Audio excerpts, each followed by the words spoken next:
1 বছর যাবত। এই নবীনচর এলাকার না অন্য অন্য জায়গা তো আছে এরকম? টোটাল পেশার তো একদম পানি সাগরে 1 বছর যাবত এরকম।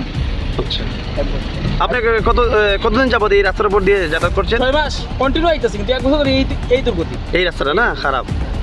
কি নাম আপনার? অরূপ মজুমদার। ধন্যবাদ। এই ভোগান্তির শিকার হতে হয়েছে।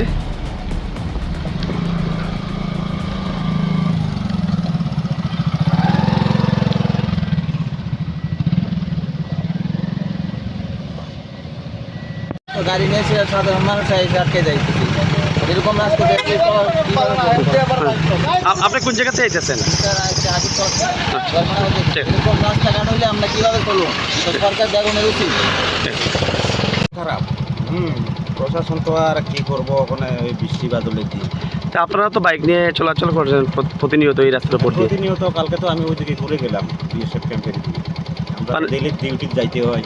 আচ্ছা, আপনারা কোন এলাকার বাসিন্দা? আমি ফেসাতো জাতলে। তো পরিশেষে কি বলবেন এই রাস্তা নিয়ে, যে দীর্ঘদিন যাবত এই রাস্তাটি খারাপ হয়ে পড়েছে? একটু ঠিক হইলে একটু ভালো আসলো আমরা লাগে সুবিধা। আচ্ছা, কি নাম আপনার? কি নাম দাদা আপনার? অংশুমান।